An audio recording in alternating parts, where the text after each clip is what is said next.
What's up, YouTube people, Mopar people? I'm out here at my buddy's place, working on the General Lee, the better of the two, I believe.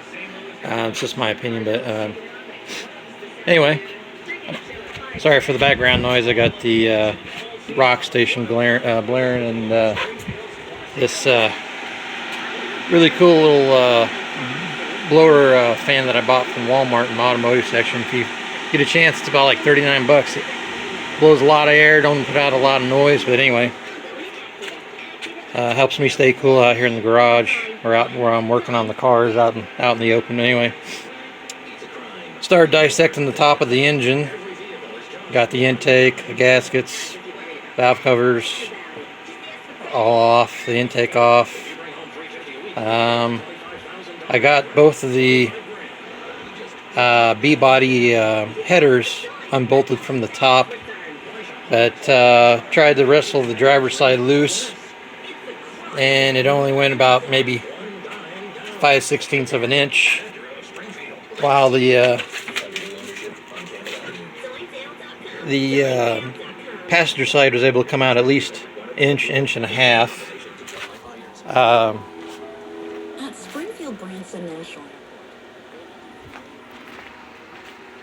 Come to find out, when I looked underneath the car, I don't know if my buddy did it or somebody else did it before he owned the vehicle or what, but instead of having the collector, somebody just went ahead and cut the collector off and ran a junction section of pipe where it flares out and then cuts down to a different size section of pipe.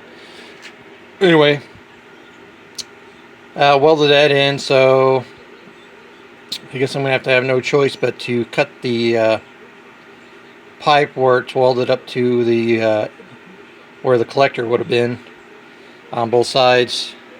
And then of course, the way this is all set up in here, looks like I'm gonna have to pull the radiator, the hoses, the fan, the alternator off, power steering off, and bring my cherry picker over out here and lift the engine up out to do all the work, just to take these heads off.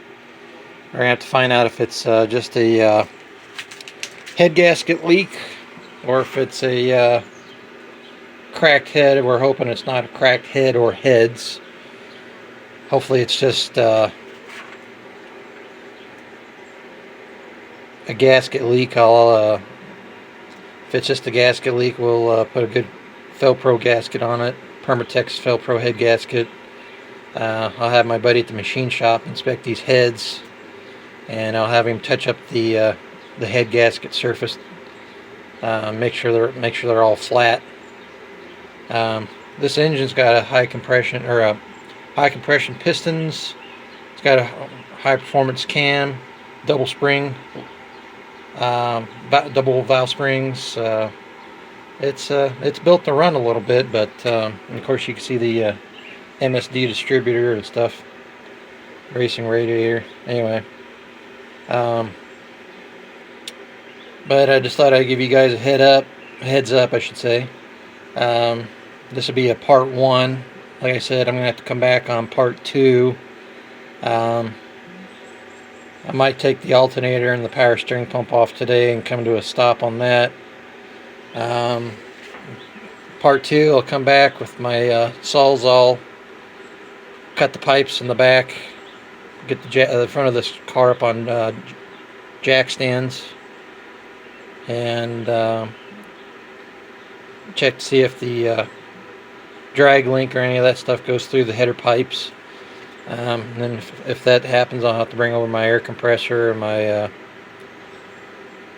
air hammer with a pickle fork on it and do that. And I'll either put a floor jack underneath the transmission, the bell housing, or I'll want to go ahead and run a length of chain with a grade 8 bolt from torsion bar to torsion bar to help keep the transmission held up on the front of the bell housing. Anyway,